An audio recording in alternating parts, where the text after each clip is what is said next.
ये अफगानिस्तान हाफिज साहब पाकिस्तान को खरीदा की है? अफगानिस्तान आम तौर पर अपन पता है भी अफगानिस्तान की जी जमीन है वो जरखेज जमीन नहीं तो ना ही जो उनके आस पास मुल्क ने उन्होंने जमीन जरखेज है। वो पाकिस्तान को सीरियल ज्यादा खरीदा है, यानी कि खाण पीण वास्ते ज़ाहिर है सारिया चीज़ां उन्होंने चाहिए होंदियां ने। सीरियल दे विच चावल आ जासी, मकई आ जासी, गंदम आ जासी। ये सीरियल दे विच तकरीबन 400 मिलियन डॉलर देना यह सीरियल जो अफगानिस्तान वो खरीदा है। 400 मिलियन डॉलर? हाँ, तो 57 मिलियन डॉलर दे कम से कम जड़े ना वो आलू पाकिस्तान को खरीदा है। बड़े खरीदा ये फिर सारिया चीज़ां अफगानिस्तान पाकिस्तान को खरीदना मजबूरी है।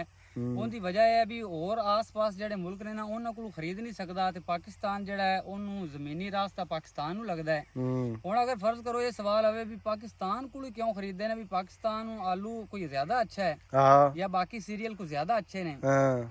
पाकिस्तान नाल क्योंकि उनका जमीनी रास्ता अटैच होंदा है, जेड़ा एक जरखेज मुल्क है ते पाकिस्तान को इनदी प्रोडक्शन भी ठीक ठाक है, यानी कि आलू दी, गंदम दी, मक्की दी, चावल दी। अगर वो पाकिस्तान को नहीं ना खरीदा तो उन्हें होर किधरों वारे च नहीं आदा। अच्छा, इस वजह तो ये सारिया चीज़ां पाकिस्तान को खरीदना उनकी मजबूरी है। मजबूरी है, सारी चीज़ां पाकिस्तान को खरीदा है। सही।